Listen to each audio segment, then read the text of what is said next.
Welcome everyone to the keynote speaker interview with Xueting. I'm Lily Ellison from the Fiction Fans podcast and poet. And I'm Sarah, the other half of the Fiction Fans podcast. Fiction Fans is a weekly podcast where we cover primarily science fiction and fantasy, although not exclusively. But that's enough about us. We are here to talk to Xueting. Xueting has been world Chinese fiction, written extensively on Chinese culture and China's place in Western pop media. And yeah, welcome, Xueting. We're so pleased to be chatting with you. Thank you, Sarah and Lily. It's really lovely to be in conversation with you again. We've been looking forward to this for weeks and so excited. Before we dive into the really tough questions, first we'd like to ask, what are you reading or what's up next on your to-be-read list? So at the moment it's a bit chaotic because I've just had 9 months of preparing Sinophagia, and then I'm kind of in the middle of an MA right now, although that's still in Chinese studies, so that kind of feeds into my writing and translation quite a bit. So my reading for pleasure is a bit haphazard. So I'm reading Tao Wang's A Thousand Li, which is like a kind of quite traditional wuxia story.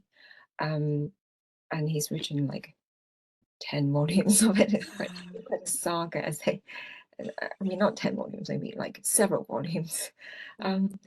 And so I'm reading that, and then I'm reading a couple of other things that's kind of continued from the SFMatic events in January, such as Bluebird and as Circus Infinite. I'll get to finish them at some point. So various things, yeah, they're all quite different, and I'm enjoying them all. It sounds like you're keeping quite busy. Yeah, I can't wait to finish the projects on hand so I can have some time to read for pleasure again. Yeah. I feel that. So can you talk a little bit about yourself and what inspired you to start writing and translating? So it started with a translation. Kind of at the very beginning, my mother was an interpreter as a part of her job as a civil servant for the Provincial Science Bureau. And she went on, like when I was little, she went on lots of trips abroad and told me about experiences, brought new things and meet different people, and that kind of represented always kind of new horizons for me. So I think that was like quite positive role model for me, and so I wanted to do something similar, and probably kind of took it further into the translation and literary translation field.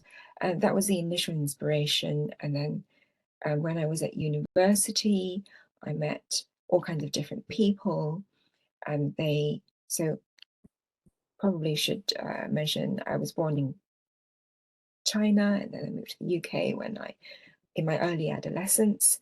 So I met lots of people at university from different backgrounds, and they were saying, "Oh, this stuff that you're talking about, we have no idea about it. We would like to find out more." So that's what inspired me to, as my degree was in English literature, I always loved books and literature.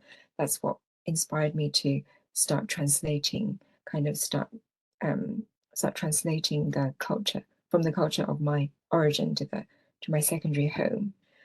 And then as the translation developed, then I was finding that although there was a lot of nascent genre, SFF from China wasn't quite the right time for it in the West. And actually, a lot of Chinese culture people were interested and needed to be explained to people. So my writing, nonfiction writing, kind of took off then, and now the translation has picked up as well. It's the time is more right for it, I feel, in terms of the global consciousness. So it's been a kind of a meandering journey to in these two branches, they're kind of merging now. Well, meandering is right because you have written about mythology, you have curated and translated an anthology of science fiction, and then you're working on a horror collection right now. So, what's next for you? What have you not conquered yet that you would like to go into? Oh, lots of things. I'm just starting. I'm just making it's just the tip of the iceberg. I'm just making a start on things. So a lot of the things projects I tend to be involved in is kind of something that is underrepresented in outside of China, and there's a lot of those things, or outside of Asia, there's quite a lot of those things in pop culture particularly.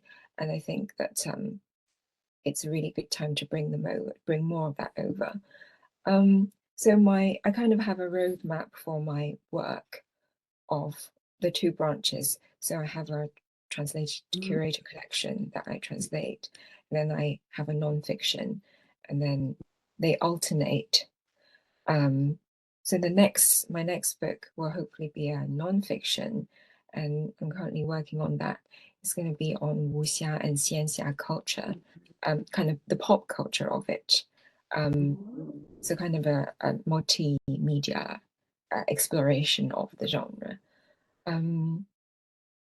So that's what I'm working on at the moment. Of course, I hope to bring more SFF, different SFF, different kinds of genre fiction over to Anglophone audiences.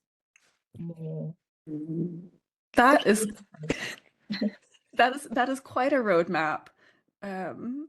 You're incredibly prolific, and I'm just very continue to be very impressed by your output. What is something that you would like readers to take away from all of this, from all of your work?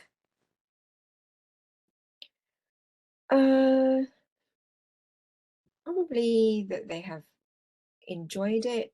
They have found the content interesting. Maybe pique their interest in like an aspect of a different culture, or inspire them to read more, maybe Chinese literature or literature from different cultures. I think that's what that's it's always been my what I hope to achieve with the readers. Yeah. With such a varied body of work, do you have a favorite kind of story you like working with or reading?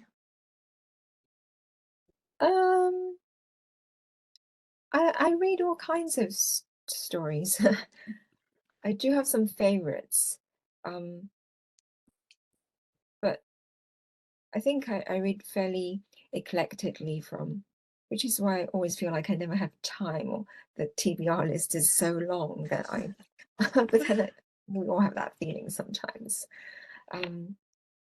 Yeah, I tend to read across different times and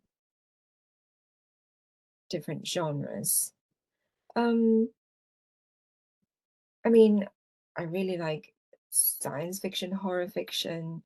I'm getting into fantasy. I think fantasy probably wasn't something that I have developed a love of earlier, but now as the genre has really taken off in different directions, new directions, and also because the tradition of fantasy is quite different.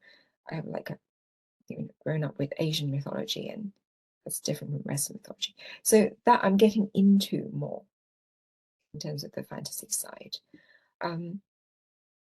Things like crime fiction I've always loved, and like mysteries and kind of gothic fiction. I like non-fiction as well, all kind of different subjects. So yeah, it's just a few on the top of my head that I quite like. You just answered with all of the genres. What's the genre? Yeah. I love that. Oh, and they're all good, and all of them have wonderful points for them. It's fantastic. Are there any like favorite authors that you have that you would like to translate that you haven't yet? I think a lot of the contemporary authors I would really like to translate from China. I think there's a tendency to, I mean, people publish a book in China and then it doesn't get translated until 50 years later. I hope I can change that. Kind of contemporary, maybe certainly probably more genre fiction than literary fiction. My favorite authors, so they range from so I grew up with the Anglophone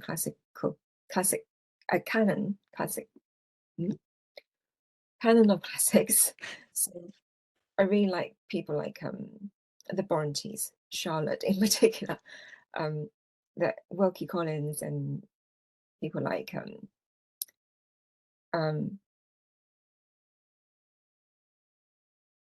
it's I have not had a lot of rest recently. What was the name I was trying to remember? Yes. Robert Louis Stevenson, people like that.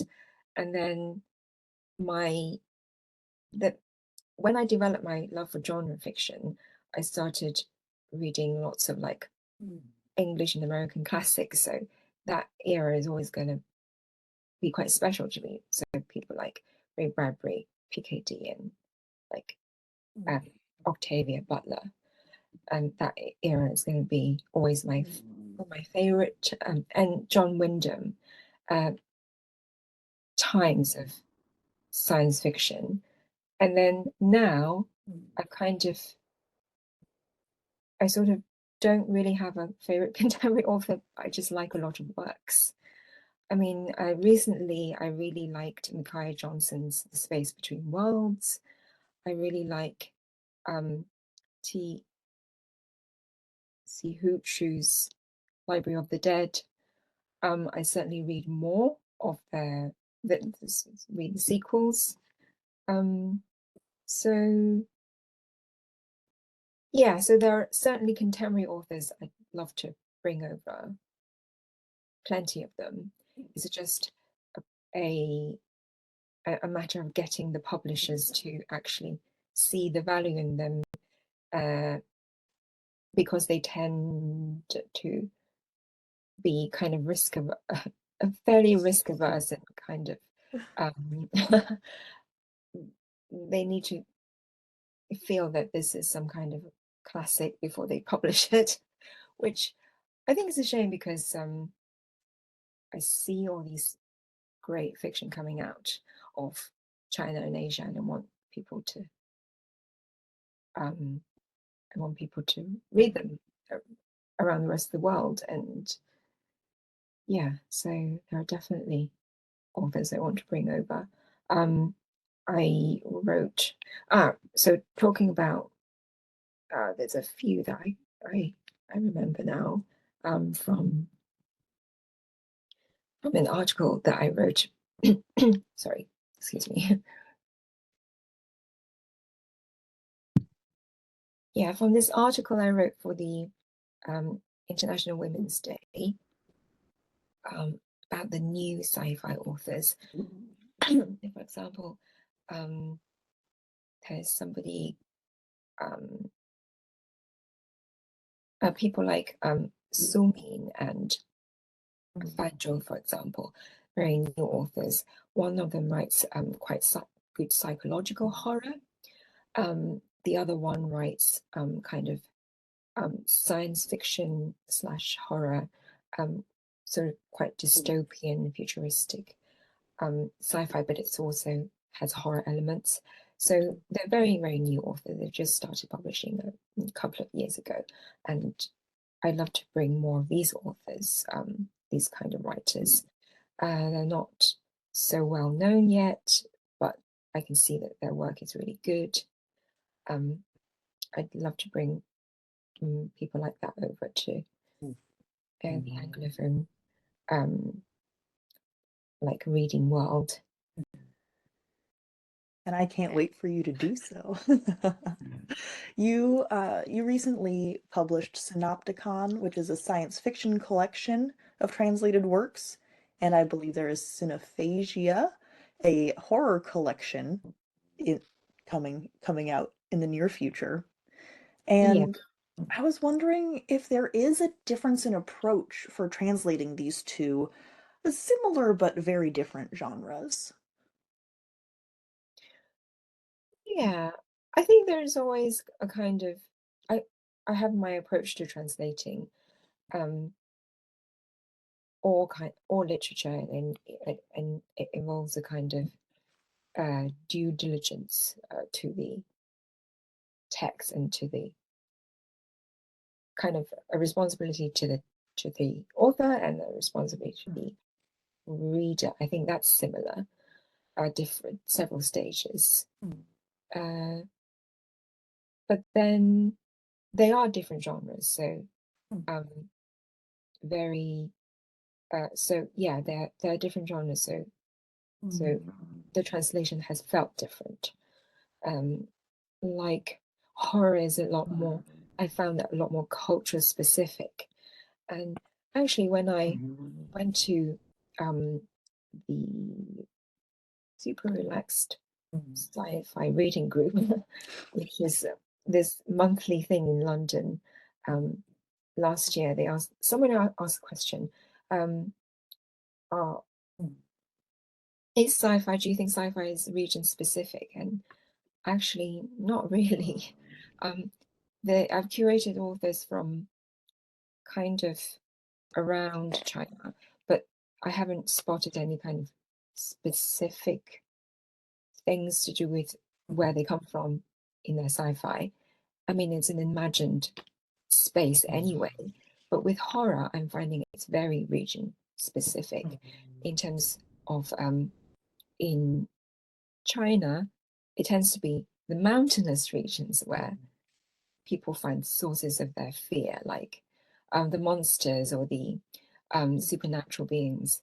The ghosts come from the mountainous regions, and the certainly a lot of the authors are from the like Hubei or Sichuan and the regions that are not. They don't tend to be the coastal, and the coastal regions have their different sources of horror, like it's to do with kind of distanced, to do with kind of separation of different communities because there are so many different cultures, and to do with history, like for example, invasion, pirates, etc. So they have their different types of, and that's quite regional, that's related. So I feel like I did have to delve into their regional cultures quite a bit. And certainly in the language, whether they're from the south or they're from the north, they've included, the authors have included their regional dialects or colloquial terms. And some of them I'm familiar with because I have family who are from those regions, and others I've had to explore and learn, find out what they mean and what's the feel of this colloquial term, and then to bring it to the secondary language. But it's been quite interesting. So it sounds like your translation process, particularly for this horror collection, is pretty research heavy. What is the like what's the process like? How different is your first pass of translation from what is ultimately published in a collection? Mm, I think I do most of the kind of most of the translation comes from the first pass, and the second, although there is some difference in the final version, because there are points that I need to think about, mull over. There are terms that I can't immediately come up with a suitable translation that I put in brackets, or I put a literal translation, or I put a highlight, and then my second pass, I go over these terms, and usually I've kind of digested, mulled over it in my guts, and it's the right term or phrases come out. And then there is the editorial process where it's a different person who looks at the work, not from the translator who's really immersed in the original language. And then they say, well, this bit's fantastic. Can we bring more of this out? And then this other bit it doesn't really quite work. It feels weird. Can we kind of rework that? So yeah, so it does change a little bit. Quite yeah. It it is different from my first pass, and the does change a fair bit, probably from my first pass to the final version. Yeah, and it's a very kind of um, working. It's a kind of shared process, working with the editors and the authors. Sometimes, yeah, I do need to go back and discuss several points with them. Some queries or certain concepts or what they're trying to say here. Yeah, so I like this gradual process that involves various input from different people, and actually it's yeah. So if I see the translation process not just as kind of me as the translator, but then I also go through it as the editor and curator from my more the writer point of view, and then there is another brain, which is important for it to be separate from mine, who looks at the work and sees it from a different perspective. So I like the whole process of that. It sounds very collaborative.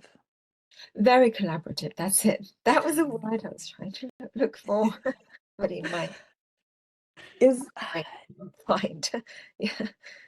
how different is that from your recent? We got a sneak peek. Is your mythology It collection out already? that comes out at least in the US, that is being published on May 14. Thank you, Sarah. Yeah, exactly. That's right. Yeah, it Uh, comes out in the UK on the 14th of May too. um, so how was that process very different? Was that more independent because you were the one writing the work, or were you still collaborating with others? That was more independent. That's more kind of a process of researching and then writing, and then with the I do have a copy editor who looks at the work too, but that's different. That's different from the translation process. Mhm. That's kind of more making sure it fits with the kind of style of the book, the series, and the house style, and then there is the proofreading and all of that. So that's kind of different. It does feel it is more independent. I feel Was that something that you found because you have another book that's already out that came out in 2018 that's also on Chinese culture and mythology from Kuan Yin to Chairman Mao. Was that process working on that kind of closer to what you have experienced working on Chinese myths? Yeah, that was more closer to the process of what I for Chinese myths. Again, they felt a bit crazy, both of them, to be honest. Um, it, Kuan Yin to Chairman Mao was initially going to be a book on gods, and well, maybe that it should be on a few, or maybe it should be general. How about let's do 60? And actually, one of the reviewers said, "Oh, I don't think I've come across anyone who's been crazy enough to try and make sense of it. 60 Chinese gods." Hefty, felt mad, kind of, because their evolution was so haphazard and random, and you have two religions, one school of philosophy in China, and then folklore, all kind of contributing and taking what they want, branching off. So it's kind of, in a way, it this is where the creativeness in the nonfiction comes in. I do need to not make things up, but kind of write a story as such for the readers on these topics, because in reality there isn't things develop very randomly, and it's kind of all at the same time, and then maybe they go back a bit and then they go forward. So but when they're reading history or kind of humanities, it needs to be made sense of somehow, but then without, but still being truthful to history in a way. So that's been quite interesting. Oh, what was the question? The process, yeah. The process of the editorial and writing process was quite similar, although I was working with quite different publishers. That one was very laissez-faire. The Chairman Mao one was pretty much, the editing was pretty much on the, not, there wasn't that much editing, apart from the proofreading. And then the actually, this one, it was a series, so they commissioned me to write this book, and because of my experience and interests, so they were quite specific about what they wanted, and it was, of course, an exchange as well, as so then I gave them my thoughts and we worked out something. But I felt that this was kind of, yeah, more specific, aimed at a more specific audience, from the publisher's point of view anyway.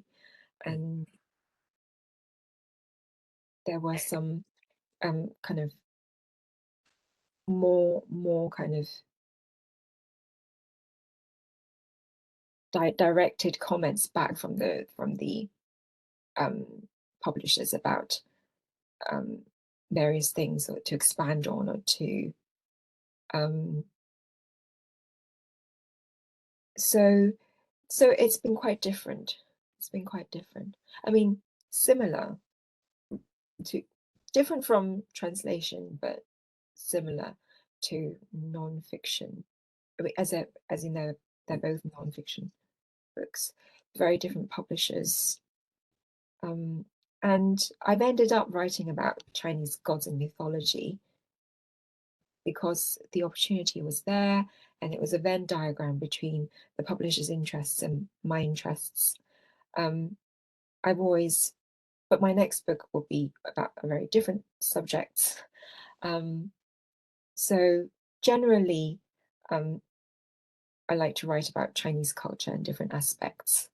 And if there are further, in the future, I'd love to write about Chinese independent music or tea culture. But it all depends on when I have those opportunities, really. Well, I guess you just answered the question that I was going to ask about what aspect of Chinese culture you would like to write about next. 2 steps ahead of us. As usual. Oh, In sorry, I tend to ramble a bit. So do stop me if you're we are not going to stop you from talking That's during this. Speaking of you being 2 steps ahead of us, you've already sort of answered this question that I'm about to ask in the introduction to Synopticon, but I'm going to ask it anyway. Can you tell sure. us about your criteria for how you decide to include a particular short story in a collection of work? I'm asking particularly about Synopticon, your collection of science fiction, but also your upcoming collection of horror. I don't really have any strict criteria, really. The basic question I always ask is it well written? Is it enjoyable? Because if it's not well written or enjoyable, it's not engaging, then people are not going to sort of going to leave a deep impression on the readers. Its message isn't going to get across. So the first question I ask is, is it? And then I try to include as diverse a range of styles or tones as possible. So these are my basic criterias of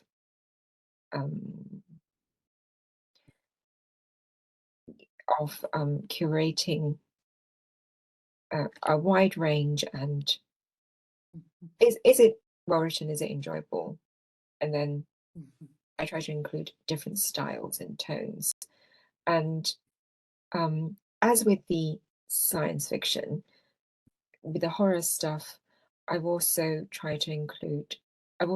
looked at horror fiction from within the last 30 years, because I think that's a good expanse of time to look at contemporary fiction, because the author it's a long process writing a book. I mean, they're fermenting it in their heads, and then they're writing it, and then it gets published. And so it's good to have whilst we think of contemporary as within the last few years, to have a nice range and have a view of the development would be good to have a spans of several decades. How closely are you working with these authors during the translation process? Do they have any, or do they provide any input into how their piece is translated? Do you go to them when you have questions?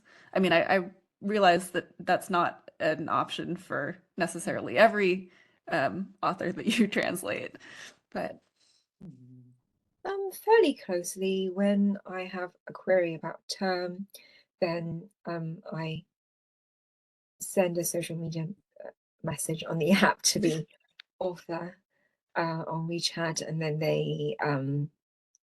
then we talk about it, or they sometimes send me a voice message and I send one back, and it's a conversation that we have.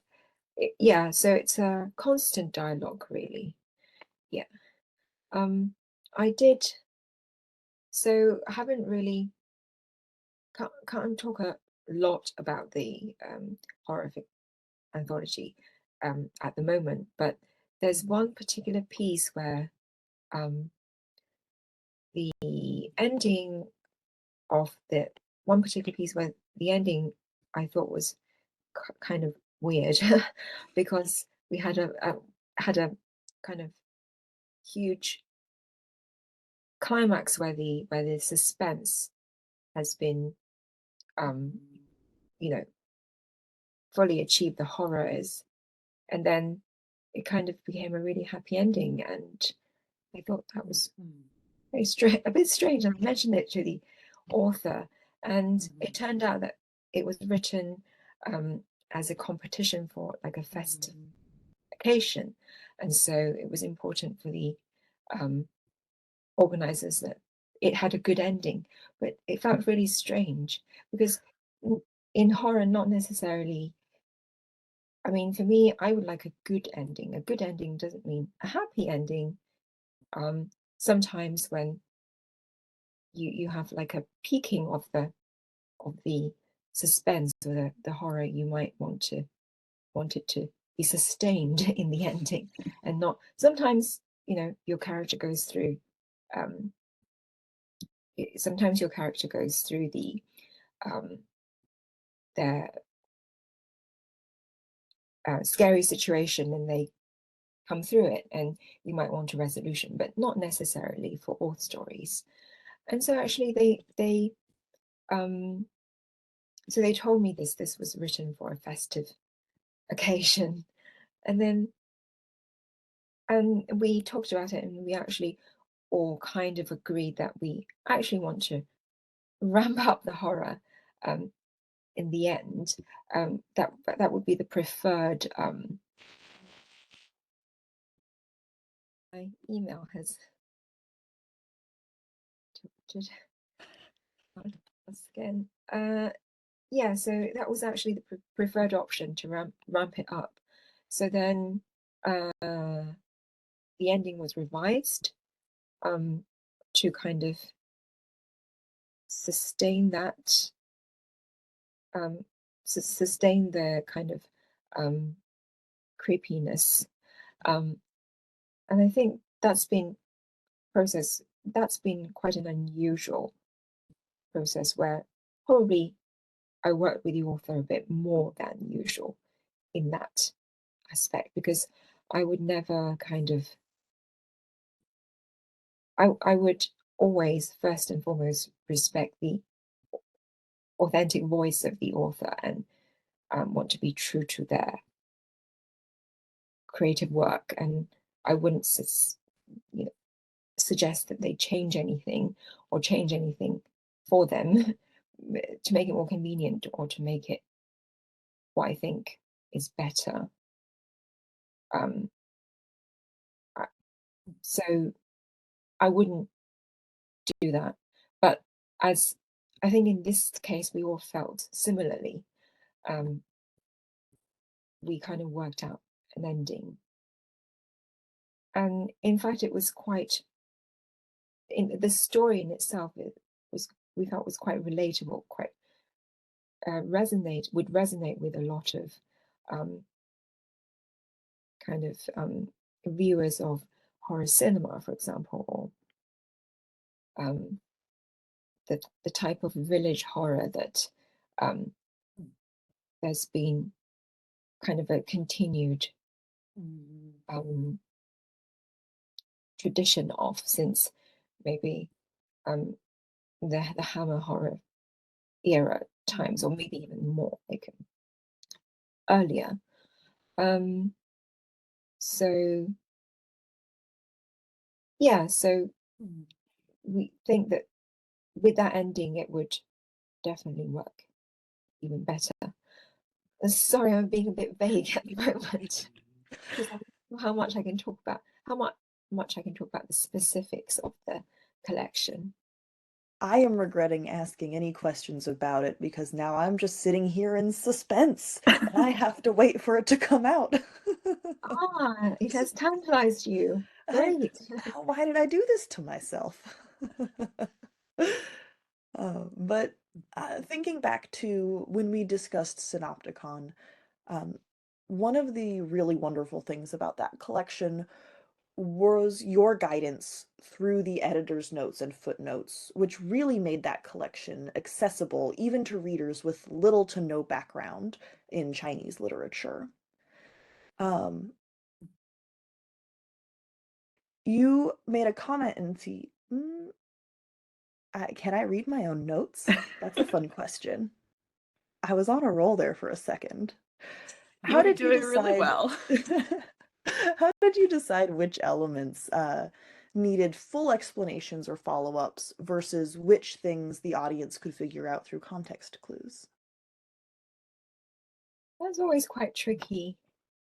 I suppose I try to keep immersed in both kind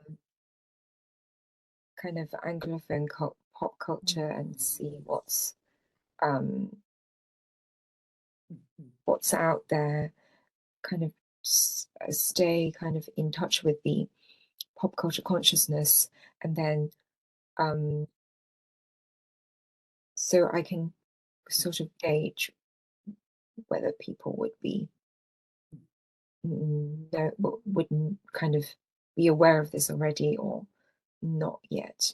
Certainly in the last few years, I found that things that I felt I needed to explain in Synopticon, I don't anymore in some of the terms. I don't need to in Sinophagia. So that's a really positive development. Yeah.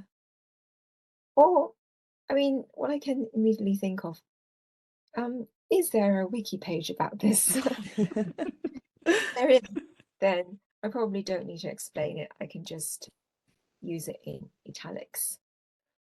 And I quite like doing that, just using that term to maybe introduce it into the English language use, or because it's not a term really to be that I can find an equivalent of in English. So yeah, I'd say it's quite tricky, and sometimes it's to do with it's to do with the reception of different cultures in another, the reception of this culture outside of that, outside of its region of origin, but also to do with how translators like me and authors feel like we're able to, how much we feel like we need to explain our cultures or not. I feel like having read people like Rebecca Rowan Horse and people like the author of Binti, whose name I forgot. Nnedi Okorafor, I believe. Oh, that's it. Yeah. Thank you. I see that they have put terms from their heritage language just directly into the text. And sometimes they have a glossary at the end, sometimes they don't. And I feel like I feel kind of more, I feel braver about doing that now in my own work than I did in Synopticon, where I felt like I needed to put a footnote for a lot of things. But then I did put a footnote for more things than the final version. And my editor said, you really don't need to footnote so many things. So yeah, it's a process, I think, from different perspectives, tricky. But hopefully I've got the level right for Synopticon and hopefully for Sinophagia. Seeing the reviews and the feedback, I think that that's been largely achieved. So fingers crossed for Sinophagia. Well, obviously can't speak to Sinophagia, but definitely I felt with Synopticon that it was the right level. Thank you. That's the best thing to hear, as it's already been published. We'll just go ahead and throw that in the positive column for the internet. You can find out these things. You Synopticon too. I would love that. I would read that. Yay, another supporter of Synopticon too. I keep finding you among the reviewers and on the internet. That's great. I really do hope to curate another science fiction collection so I can introduce newer authors. I mean, for Synopticon, I looked at the last 30 years and a lot of the authors were kind of from the other generations because I wanted to provide an overview. And now I feel like there's lots of newer writers I want to introduce. So If you did do another collection, which obviously I hope that you will, would your selection approach for the stories change at all? I know you said that you would want to focus more on newer authors, but would you be looking at um, like different, I don't know, subgenres of science fiction, or would it just be kind of recency of the piece and the author?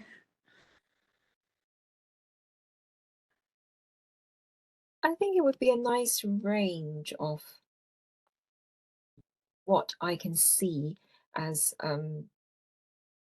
the relevant and popular genre, themes.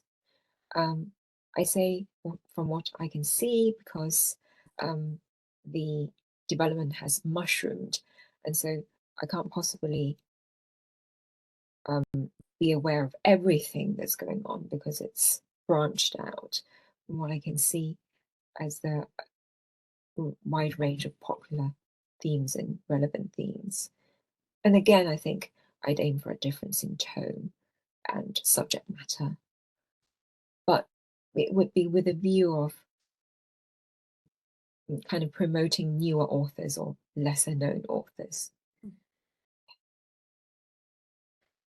Switching gears a little bit, what was your research project? What was your research process like when writing Chinese myths and from Kuan Yin to Chairman Mao? And how is that different translating from the source material versus translating a text itself? Translating from the source material. I did make an assumption that the sources you listed for the Chinese mythology collection were in Chinese. Yeah, they were in Okay. all of them. Not all of them. Some of them Yeah. were in English and some of them in Chinese. So I just tend to read them in Chinese. The Chinese ones tend to be the original text, and the English ones tend to be some of the research. Some of the research are in English, are in Chinese too. I don't really translate the sources, the secondary reading or the primary reading.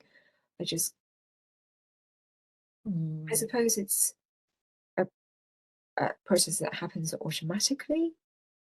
As a bilingual person, that you read something in your one language and then it gets absorbed. It comes out in the other one. Yeah. What was the research? The research process. So it would be. So first of all, it would be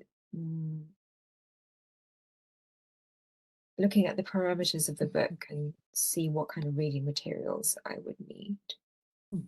And then I would read them and maybe look on the internet for more, for some other resources if they're not available. And a lot of the problems I've had writing, a lot of the issues I've had writing kind of backwards, it's the the availability of the material. And I'm really grateful for the internet because I can't get to the archives or the libraries in China. So it's a bit better for me now because I'm doing an MA and I have the institutional libraries as a resource. So getting to the archives and the libraries, but some of them are on the internet, not all of them. So that's been really valuable resource. And then I think when I start writing, there'll be gaps where I need to do further research. I haven't really thought about the process, but this is, I'm doing it as summarizing it as I go along. And then Yeah, I think that would be it. It's a primary reading the material, and considering, and then when writing, there might be some gaps you need to fill in. Yeah, whereas with the translation, it's the primary text. I have my author's original work and I translate that, and I come across terms that I feel that some of the colloquial terms I need to look up or chat to the author about. And then there are some concepts which I may know them as this architectural, regional architecture, or this event, but maybe I need to look into it a bit further to get some more information about the background of this architecture, where, what kind of people, what were their customs, and why did they have this particular kind of architecture? So I can be aware of that as I work on the story. What was the significance of this historical event? That even if it gets mentioned, it might kind of have a significance on the story or the characters. There were instances, there were quite specific terms to do with a particular term for a gun that it's very specific to a particular time of Chinese history where they use this gun that was a sort of part secondary knockoff version of another model that there's those kind of things that you just have to research, or where the author is talking about a stage of decay for a corpse, and they use this term that they use in forensics, and this kind of thing. I think you just have to find out the accurate info off and then do the translation. I think it's quite fun in a way. Less so when you're pressed for time. But yeah, I generally find that quite fun. Yeah. It's almost like a logic puzzle, it sounds like. Trying to figure out how the pieces fit together linguistically. Ah, yeah. That wasn't a question, sorry. I'm just throwing ideas out there. Yeah, in a way, it is like a logic puzzle. And I guess that's why they say sometimes, coding or programming is like it's just another language, it has its logic, and but it's probably a lot more tighter, a lot tighter and more kind of more specific, whereas language has so many contexts and it's very fluid in a way. And it changes with use too, so many factors to consider. Well, I think we have a few minutes left. Before we wrap up, is there one thing that you love about the current state of science fiction and fantasy? And is there something that you wish you saw more of? Um, what I love about the current state of science fiction and fantasy is that, And horror. In horror. and horror, yes, SH, um, there's so much of it. There's so much of it. As I said yesterday, it's very uncertain times, and now people are writing a lot of horror. They're getting a lot of sources of horror. And so I think as they're writing them now, we'll get them later, published later.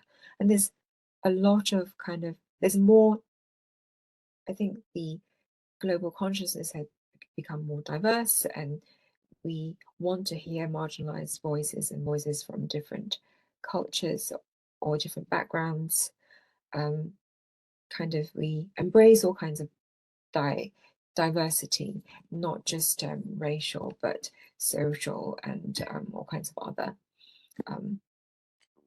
kinds of diversity. So, and more authors from those groups. So that's really positive. And yeah, I just want it to keep happening. And I think it's particularly important as the world is going, yeah, in we're in very interesting times. Interesting times. So it's all the more important for there to be fiction to reflect on that and to maybe warn against it. And maybe don't take it to that stage. Don't make it like Squid Game, even though enjoy Squid Game. It's very dystopian. We don't want that in reality.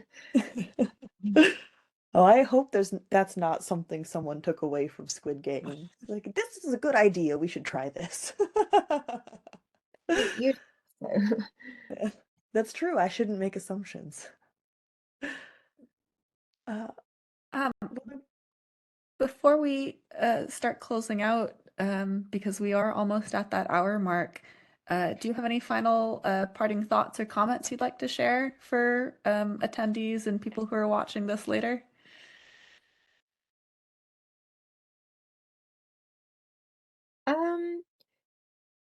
Just thank you for being interested in different cultures, being interested in my work and the translation, the writing. Hope you all stay in touch. And thank you, Lily and Sarah, for it was at her head. I'm sorry, what was that? Thank you, Lily and Sarah, for taking up the offer to interview, do this interview, even if it's at 3 o'clock in the morning for you. It's always a pleasure speaking with you. So, You're the only one I would do this for. Yeah. Well, thank you so much. This has been fantastic. Always a pleasure talking to you. I think we need to do like one discussion just about dragons and how everyone, the entire world, loves dragons and all the different versions of them. I think that's a fun idea. I was reading your mythology collection today, and that's all I could think about. Oh, yeah, definitely. Yeah, definitely talk about dragons. Yeah. Or anything else, just let me know. Maybe have a science fiction special about dragons or I don't know, chilins or something else. Whatever you're interested in the mythology. I mean, dragons, there's so many different representations of them in the Chinese mythology, in Western fantasy, and mythology, and I mean, they keep cropping up in things that I'm reading right now or seeing right now. You know, the 9 dragons and 9 sons of the dragon, how they like to be in different places on the rooftops or like um, on the gravestones, or they just keep appearing in. I think there's a lot of fantasy about. There's a lot of fantasy, Asian-based fantasy at the moment, which is very positive, and they kind of make use of Asian mythology, and it's kind of we're seeing kind of the mythology being evolved in that way. That's so great. What did you like about what did you like about the dragons? I think specifically how global they are. The idea that every culture, or maybe not every culture, but it kind of feels like it. Everyone has a version of dragons. What is that? Why are these lizard things so fascinating to people? I love it. Oh, lizard. That's another version, yet another version of It's true. dragons. Yeah. What's your idea of dragons? Is it more I fire? play I play Dungeons and Dragons. So are we talking like blue dragons, copper dragons? There's so many different versions. Do you see them as quite kind of dangerous things that you fight because you do fight the dragons? Or I mean, in Eastern culture, they're kind of these scary things, but then they're also they could bring good luck and fortune. Um, I think that depends on the dragon. Some of them are there to hinder you, and some of them might help you. And you have to find out. Right, yes. Depends on the dragon, yes. Well, I think on that note, we should wrap up. Otherwise, I'm going to talk to you for another hour about dragons. I think I should let you get some sleep. But before we go, Xueting, again, thank you so much for chatting with us for this past hour. It's been absolutely fantastic, as always. Um, can you let viewers and listeners know where you can be found on the internet, where they can buy all your books, which they should? Thank you. So I have a website of Snow Pavilion, which is snow, the weather, and pavilion, the architecture. And then I can be found most often on Twitter at Xueting Me, and then sometimes on Instagram at Snow Pavilion. Um, I also write some articles for different platforms, but that should be up. You should get updates on Twitter, and I try to update my website more regularly, although not being so much at the moment because things have been busy. But yeah, from any of those, that's where you can find me. And yeah, I do hope you read Sign of Danger when it comes out, because it's the first collection of contemporary Chinese horror to be translated, and it's hopefully it will entertain you, scare you, and you may also find it interesting. And that will be out in spring of next year. Also, for attendees of the convention, if they want to attend other panels with you or view other panels with you, can you talk a little bit about where you're appearing this year? At the moment, I'm not sure yet.